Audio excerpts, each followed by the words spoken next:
Bom dia, boa tarde, boa noite e muito bem-vindo ao episódio número 4 de Diário de um Psiquiatra, onde eu, Dr. Tiago Santisteva, médico psiquiatra, falo dos meus atendimentos, dos aprendizados do dia, obviamente respeitando a privacidade dos meus pacientes. E antes de eu falar sobre os casos do dia, gostaria que você gastasse 10, 20, 30 segundinhos apertando aqui no joinha, colocando o sininho que é para você receber as notificações quando eu postar um novo vídeo e seguindo o canal. Isso ajuda o canal a crescer e ajuda a eu propagar essas informações, essa ajuda ao infinito e além. Então, vamos lá. O primeiro caso é um caso de uma paciente que é muito mais do lado ansioso da força e ela relatou um caso interessante que eu acho válido falar aqui. Pensa que a relação entre a razão e a emoção é como se fosse uma gangorra. Ou seja, se a razão está aqui em cima, geralmente a emoção está aqui embaixo. Se a emoção está aqui em cima, geralmente a razão está aqui embaixo. Então, no caso dela, ela teve um evento que ela ficou mais ansiosa e com isso ela se perdeu no que deveria falar. Não que ela estava irritada nem nada assim, mas falou, se perdeu. É igual quando a gente tem um branco, confunde nome. Aqui é para explicar que esse é o normal do nosso cérebro. Por quê? Quando a nossa emoção está lá em cima, é difícil a gente usar o nosso córtex pré-frontal, que é responsável pelas nossas funções executivas. Geralmente a ansiedade vem ali do sistema límbico, ele está muito forte, bombado, e o córtex pré-frontal não consegue segurar o sistema límbico porque ele está lá em cima. Então, assim, não estranhe quando isso acontecer. Ela estava se sentindo super mal, por que eu fiz isso? Ah, eu não deveria, e estava se culpando. Isso é do ser humano. Sempre quando alguma emoção estiver lá em cima, vai ser difícil você usar o seu córtex pré-frontal e, com isso, utilizar mais da racionalidade. Então, não estranhe. Logo, até dando aqui um adendo, quando você estiver mais ansioso, uma coisa que você pode fazer é apelar para a razão. Então, qualquer coisa que te estimule a utilizar essa parte mais racional vai te ajudar. Dois exemplos. Começa a falar uma receita de um bolo de chocolate que você sabe de cabeça. Ah, eu tenho que fazer isso, tenho que fazer aquilo. Ou olha no teu ambiente tudo que é verde e fala, ah, isso é verde, isso é verde, isso é verde, ou qualquer outra cor.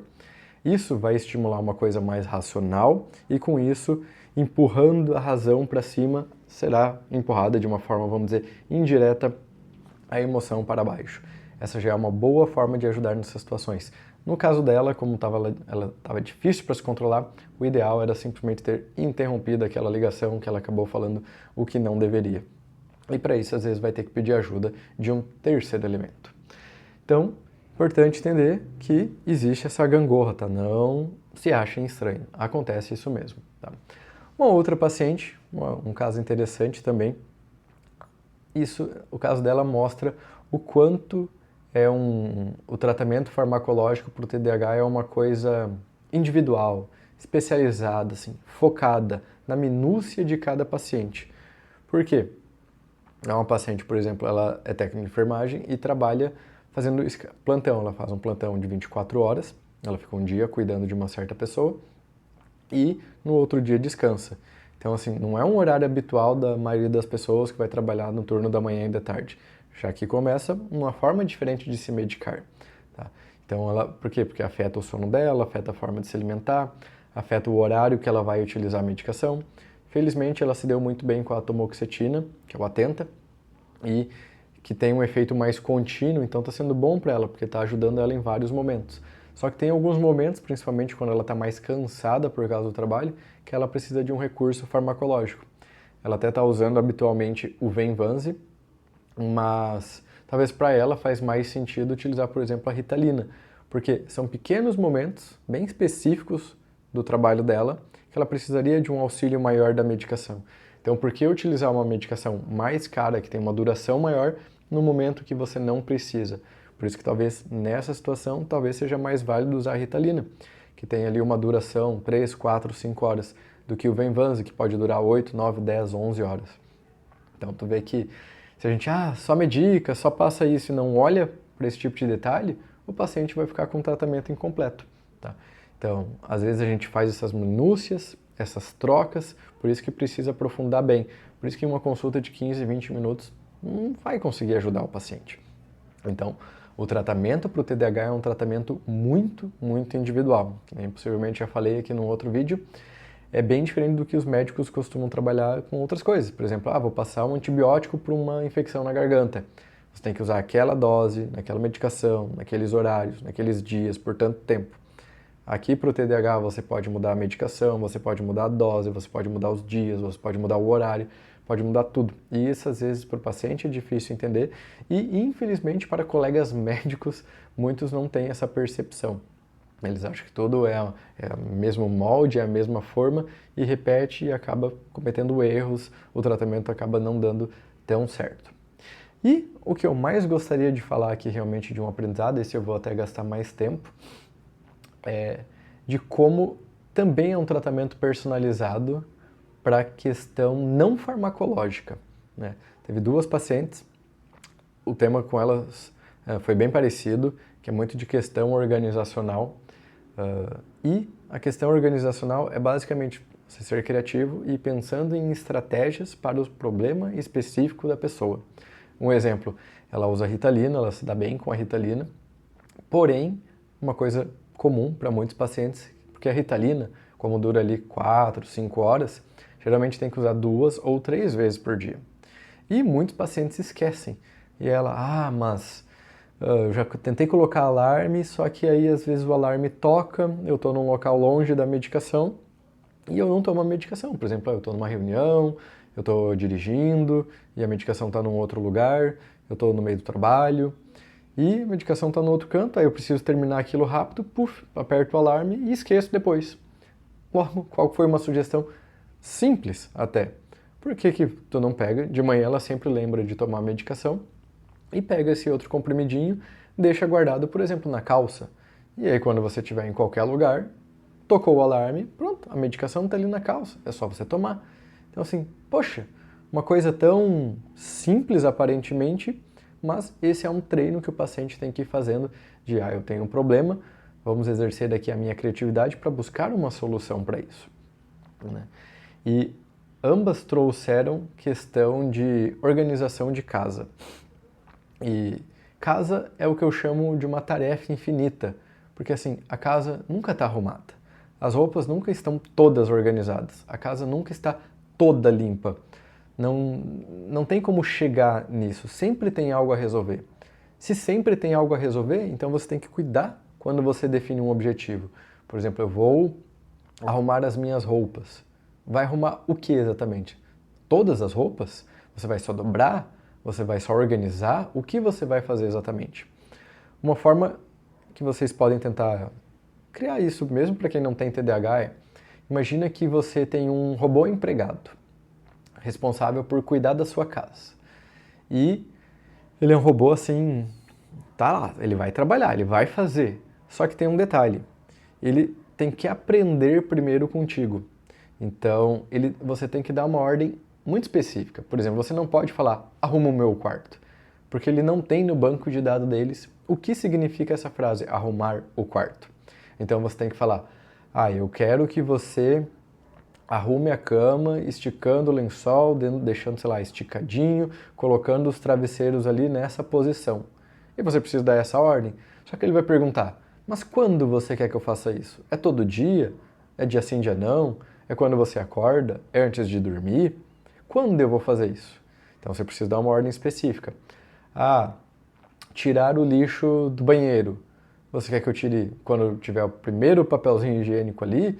Você quer que eu tire só quando está cheio? É uma vez por dia, mesmo não estando cheio? Se ele já estiver cheio no mesmo dia, é para eu retirar ou para deixar para outro dia?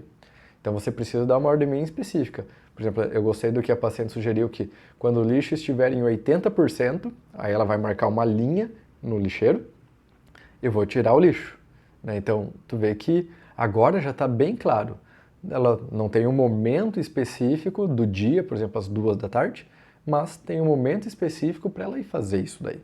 Então, ficou muito mais claro. Lavar a louça. Você vai lavar a louça sempre quando tem algo sujo ou vai esperar acumular? Se é esperar acumular, acumular até quanto? Ou em determinado horário? Todos os dias? Então, imagina que você tem esse robô e você precisa fazer todo esse passo a passo. Faça isso na sua casa. Só que no caso o robô é você mesmo. Então, o meu objetivo, né, eu tenho dificuldade para organizar minhas roupas. Então, finge que você está falando para o robô. Eu lavo as roupas e aí eu jogo tudo na cadeira das roupas.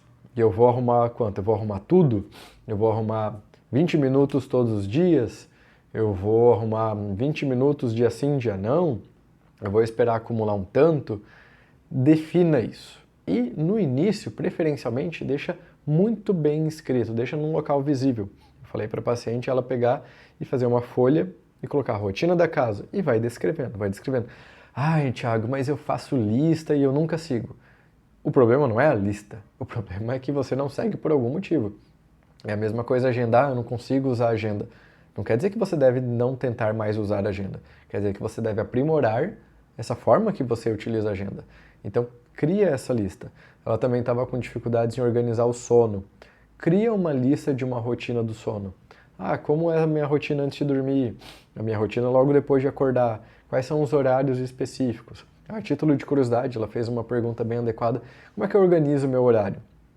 A forma que eu geralmente oriento é: pensa no teu contexto dos próximos 6 meses, 1 ano, 2 anos, 3 anos, 5 anos. Qual que é o horário mais adequado a você acordar ao longo desses próximos anos? Tu vê que eu não estou falando do horário que você gostaria. Talvez muita gente, eu queria acordar às 9, mas tem um trabalho, né? Fazer o que a gente tem que trabalhar, né? Então, pensando no meu contexto, eu tenho que acordar às 6. Então, fazendo uma média ali de 8 horas de sono, você tem que estar dormindo 10, 10 e meia. Se você tem que estar dormindo 10, 10 e meia, você tem que estar se preparando 1 hora para dormir, 1 hora antes para dormir. Então, 9, 9 e meia, você tem que começar a fazer sua higiene do sono. Organizar a questão de luzes, celular, alimentação, roupa, atividades acalmantes, suplementos que você deve tomar, um chazinho para acalmar. Então, e isso escreva. Mas eu não gosto de escrever.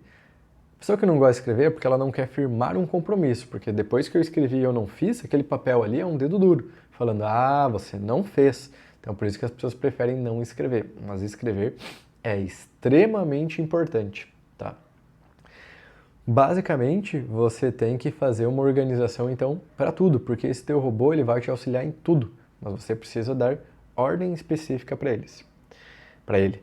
E 2 últimas coisas que são dessas mesmas 2 pacientes, achei muito legal que ela falou que ao longo agora da terapia, ela está fazendo um acompanhamento quinzenal, ela ainda está com dificuldade em certas coisas, mas está percebendo uma maior consciência em relação às ações.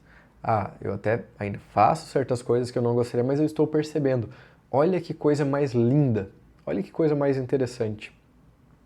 Você percebe que, eu estou fazendo isso, antes eu nem percebia que eu fugia tanto do meu padrão alimentar.